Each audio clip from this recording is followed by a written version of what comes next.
तीनों के जो उत्पादन है उनका पूरी तरह से बहिष्कार करना होगा। जहां भी रिलायंस का चिन्ह देखो उस दुकान को समझो है ही नहीं देश में। अपनी मोटरसाइकिल में, गाड़ी में, ट्रक में, ट्रैक्टर में, बसों में किसी भी रिलायंस के पेट्रोल पंप से मत भराइए साथियों, भराना किसी और पेट्रोल पंप से भराइए। इस देश के 80 से 85% किसान सीमांत और छोटे किसान है। मोदी जी कह रहे हैं, मैं तो नहीं कह रहा, आंकड़े कह रहे हैं। मोदी जी इतना अनपढ़ किसान नहीं है जो इन चीजों को समझता नहीं हो। आप नहीं पढ़े लिखे तो हम क्या करें, आप फर्जी डिग्री दिखाते हो तो हम क्या करें, लेकिन हम समझ रहे हैं भाई आप क्या करना चाह रहे हो। लाइव टीवी, सच सबसे आगे। इस देश के 80 से 85% किसान सीमांत और छोटे किसान है। मोदी जी कह रहे हैं, मैं तो नहीं कह रहा, आंकड़े कह रहे हैं। सीमांत और छोटे किसान का मतलब यह है कि 80 से 85% किसान के पास 2 एकड़ से ज्यादा जमीन नहीं है। और 2 एकड़ का मतलब 10 बीघा, इतनी ही तो जमीन है। यानी उस किसान को आपने उस व्यक्ति के हवाले कर दिया, उस व्यापारी के जिसके पास पैसे की कोई भा नहीं है, जिसके साथ सरकार खड़ी है, जिसके साथ इस देश का प्रधानमंत्री खड़ा है और जिसके साथ इस देश का पूरा शासन और प्रशासन खड़ा है, उसके हवाले आपने किसान को छोड़ दिया। और आप कह रहे हैं कि किसान की समझ में नहीं आ रहा। मोदी जी इतना अनपढ़ किसान नहीं है जो इन चीजों को समझता नहीं हो। आप नहीं पढ़े लिखे तो हम क्या करें, आप फर्जी डिग्री दिखाते हो तो हम क्या करें, लेकिन हम समझ रहे हैं भाई आप क्या करना चाह रहे हो। तो प्रभु ध्यान से सुनो और समझो, सब समझते हैं हम आपकी क्या चालबाजियां हैं, आपकी क्या चालाकियां हैं। केवल इसी कानून से आपने एमएसपी खत्म कर दी।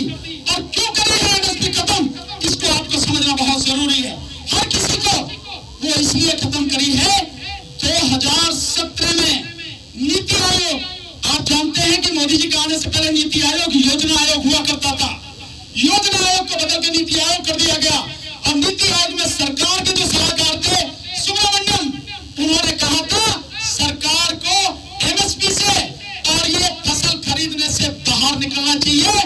राशन वाले काम से PDS system, public distribution system, यानी राशन की जो इस देश में 5 लाख दुकानें हैं उनसे बाहर निकल जाना चाहिए।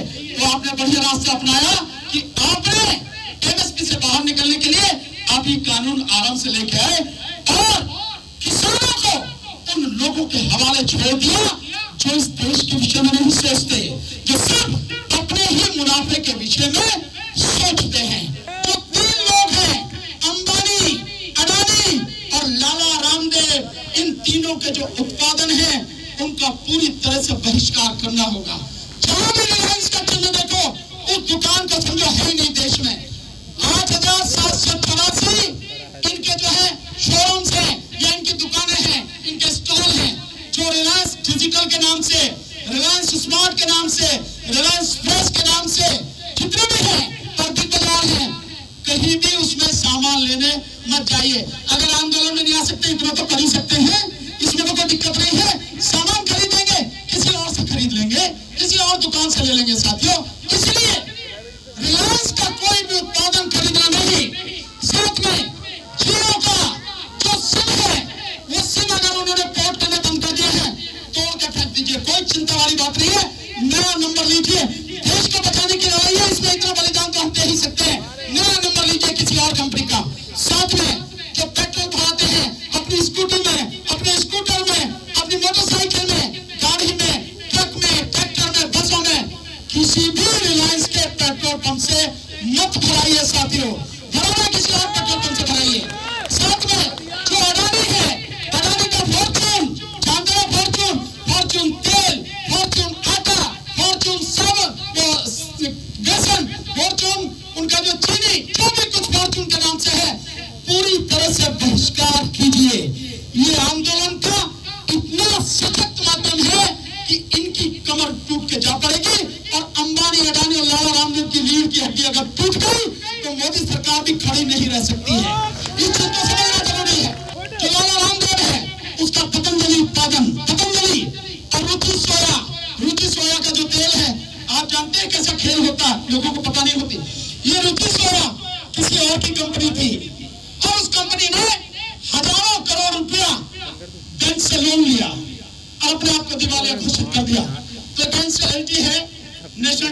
है जिसमें जो दिवाली जो घोषित हो जाते हैं वो जाके वहां कहते हैं भैया हमारे बस की नहीं है, तो वो उसका रफा दफा करते हैं। उस एनसीईआरटी में 4,500 करोड़ में लाला रामदेव ने ये रुचि सोया कंपनी खरीदी है। इसी रुचि सोया कंपनी का कोई तेल हो, कोई सामान हो, पतंजलि का हो, इनका पूरा बहिष्कार हमको करना है साथियों। ये हमारा एक बड़ा सशक्त माध्यम है। आजकल आपको अंबानी की चीख सुनाई दे रही होगी, आ रही है ना अंबानी की चीख? अंबानी के 1.25 करोड़ से ज्यादा जो मोबाइल फोन है, जो सिम है, वो पोर्ट हो चुके हैं। और आज की तारीख में वो नंबर 1 कंपनी नहीं है, नंबर 1 एयरटेल हो गई है। तो आप समझ रहे? और अब वो चीख रहा जाके पंजाब एंड हरियाणा हाईकोर्ट में कह रहा प्रभु बचाओ, हम इस क्षेत्र में कभी व्यापार करने नहीं आएंगे। यहाँ गाइड बना जाके मोदी से कहने जाके भैया हमारे यहाँ हमारे पीछे गाइड पड़े। आप समझ रहे? यही है असर, इसी असर से टूटेगा ये। इसका इतना जबरदस्त असर होगा, कोई हथियार इसका मुकाबला नहीं कर सकेगा, जो बहिष्कार का हमारा नारा है साथियों। आपसे बड़े अदब के साथ कहना चाहूंगा, आप कह जाइए सबको, ये जो मीडिया है, गोदी मीडिया, ये देश का मीडिया नहीं है, ये गुलाम मीडिया है, देशद्रोही मीडिया है, देशद्रोही मीडिया है, जो सरकार के झूठ को फैलाता है और किसानों के सच को और जनता के सच को दबा देता है, उसके विषय में गलत रिपोर्टिंग करता है। इसका भी इंतजाम करना है, पूरी तरह से इंतजाम करना है। इस मीडिया के लिए एक काम करना, केवल एक काम, लोगों से बोलो, कहो उनको, अपने दोस्तों को फोन करें, रिश्तेदारों को फोन करें, जानने वालों को बताएं। साथियों, 1 साल के लिए, केवल 1 साल, नजारा देखो ना आप क्या होता है। मोदी जी ने लॉकडाउन करके 1 साल में देश का बुरा हाल कर दिया, तो हम भी 1 साल की बात करें। 1 साल अपने घर के टेलीविजन पर, टीवी पर ताला लगा दो, ताला। ये ताला लगते ही ये जितने भी मीडिया वाले हैं, और ये जो अंबानी जो बहुत बोल रहा है, रिलायंस वाला, क्योंकि रिलायंस के कितने टेलीविजन है आप देखेंगे, कितने इसके चैनल है जो ईटीवी देखते हैं, ETV Urdu, ETV Himachal Pradesh, ETV Uttar Pradesh, ETV Uttarakhand, ETV ये इसी का, रिलायंस का। कलर्स देखते हैं, कलर्स टीवी ये इसी का है। और आप न्यूज 18 जो देखते हैं इसी का है, IBN 7 इसी का है। और यही इस देश को अपनी जेब में रखना चाहता है। तो अंबानी और अडानी और तेरे जो वो है खैरपा प्रधानमंत्री नरेंद्र मोदी जी, सुन लो आप, इन सबको सबक सिखाने का, रास्ते पर लाने का और इस देश को बचाने का एक ही तरीका है, और वो है अपने घर में टेलीविजन पर ताला लगा दीजिए। 1 साल बाद देखेंगे कि क्या होता है। हम यहाँ मनोरंजन करने नहीं आए हैं, ये जंग है, और जंग में किसी भी हालत में मनोरंजन नहीं किया जाता, जंग जीतने की रणनीति बनाई जाती है, और ये हमारी रणनीति है। इसलिए साथियों, अब मैं आपसे पूछता हूँ, गुमराह कौन कर रहा है? माननीय प्रधानमंत्री, ये हम लोग, ये विपक्ष जो खत्म हो चुका है, मर चुका है, कौन गुमराह कर रहा है? केवल और केवल माननीय प्रधानमंत्री नरेंद्र मोदी और उनकी पूरी टीम, बीजेपी और आरएसएस और इनके जो दलाल हैं, यही सब गुमराह कर रहे हैं। और इस गुमराह करने के लिए एक तरीका और उन्होंने अपनाया है कि जो कुछ प्यादे खड़े कर लिए। आपने देखा ना अभी जो उनके आए कि किसानों से मीटिंग कर रहे हैं, किसान संगठनों से, और जब उन किसान संगठनों की पता लगी तो आपको पता लगा 20 दिसंबर 2020 को कृषि मंत्री के साथ मीटिंग करने वाले किसान संगठन, उनका रजिस्ट्रेशन ही दिसंबर में हुआ है। आप समझ रहे हैं सारी चीजें? तो ये जो चालाकियां कर रही है, हम सब समझ रहे हैं, आपके झांसे में आने वाले नहीं है। अगर इस देश में गुमराह कर रहा है तो वो मोदी जी है, और मोदी जी की सरकार, बीजेपी और आरएसएस। और इसके साथ किसानों की आज दुगनी की बात छोड़ दीजिए, जितनी है वो भी नहीं रहेगी, और पूरा देश गुलामी के भयानक दलदल में डूब जाएगा।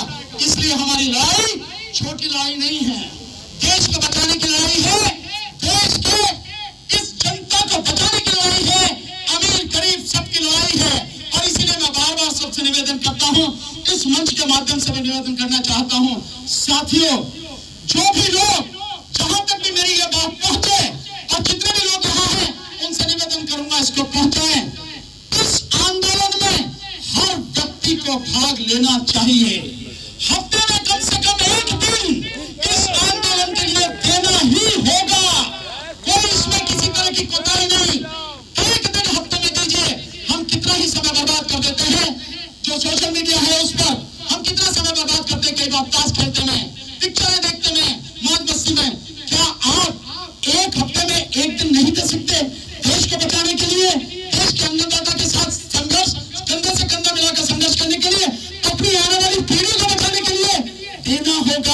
अन्यथा अगर ये सरकार अपने काले कारनामों में सफल हो गई तो तुम्हें माफी मांगने का भी मौका नहीं मिलेगा।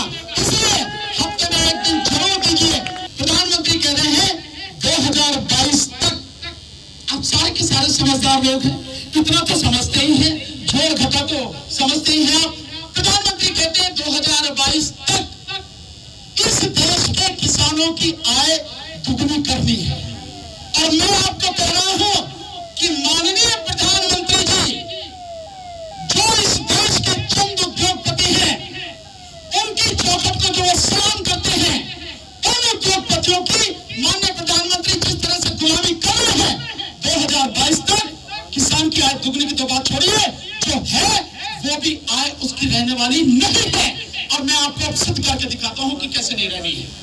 अभी मैंने आपको बताया कि किसान को उसकी मर्जी नहीं है कुछ भी, उसकी मर्जी पूरी तरह से सिर्फ जो उद्योगपति है, जो व्यापारी, उस पर निर्भर है।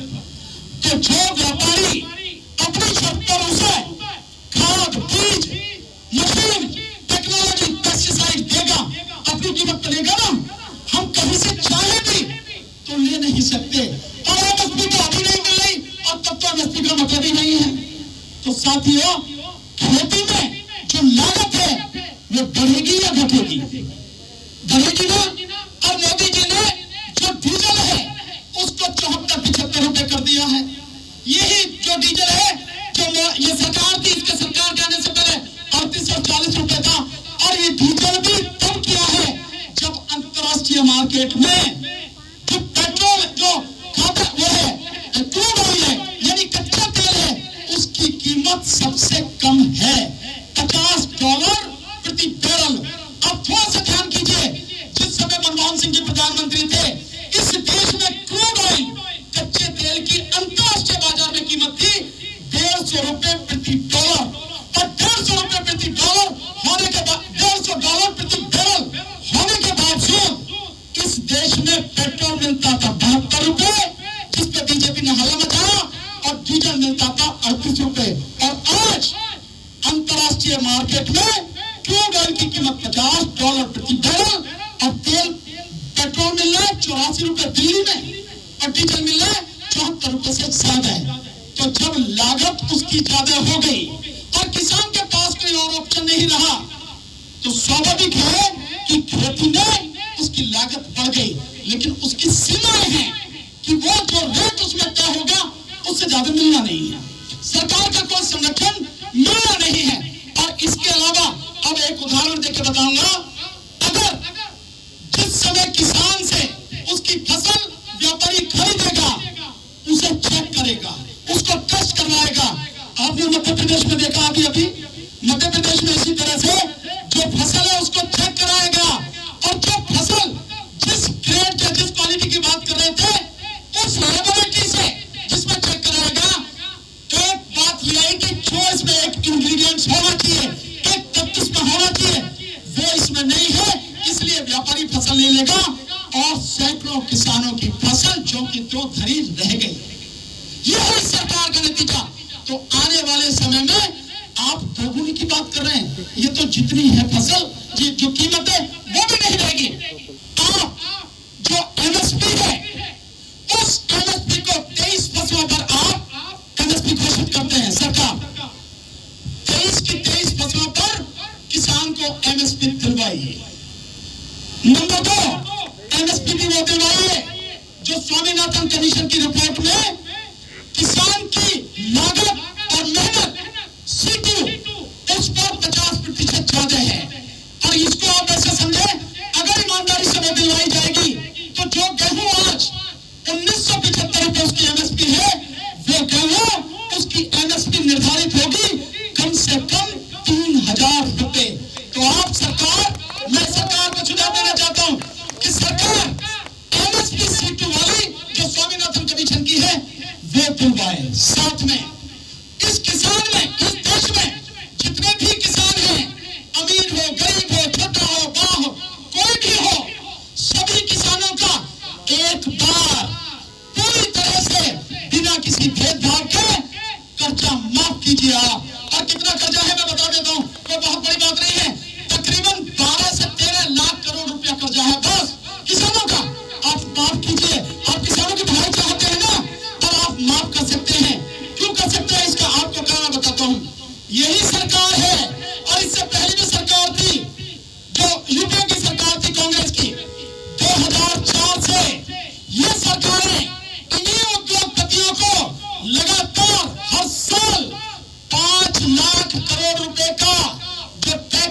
छूट देती आ रहे हैं 5 लाख करोड़ एक साल में और अभी तक आप लगभग 70 लाख करोड़ की उन उद्योगपतियों का जिनके पास किसी चीज की कमी नहीं है आप छूट दे चुके हैं। तो क्या आप इन किसानों को जो देश का अन्नदाता है, जिसके दम पर कितने ही लोग जीवन यापन करते हैं और इस देश की 70% आबादी किसानी पर आधारित है, इसका मतलब यह हुआ कि लगभग 90 करोड़ लोग सीधे सीधे उस किसानी से जुड़े हुए हैं, या तो किसान है या किसान मजदूर है। अगर 90 करोड़ लोगों को अच्छा जीवन जीने के लिए आप एक बार किसानों का कर्ज माफ करते हैं तो दिक्कत क्या है आपको? आप तो बड़े भले बनने चाहते हैं, किसानों का बहुत भला सोचना चाहते हैं, आप कर सकते हैं। और यही नहीं, मोदी सरकार ने तो इससे आगे जाके काम किया है। मोदी सरकार जब से आई है तब से लेकर अब तक जो उद्योगपति है न केवल टैक्स में छूट दी बल्कि जो उनका कर्जा था, जो इस देश के बैंकों से लिया, जो आपके हमारे पैसे से टैक्स पेयर का पैसा था, वो कर्जा 7,95,000 करोड़ रुपया कर्जा माफ किया है मोदी सरकार ने। तो तुम उनका कर सकते हो, आप किसानों को नहीं कर सकते हो। ये चीजें सरकार को समझने की जरूरत है और आपको भी समझने की जरूरत है। तो सरकार हमें बहकाने की, हमें गुमराह करने की कोशिश कर रही है साथियों। तो मेरा कहना सिंपल यही है, लाइव टीवी, सच सबसे आगे।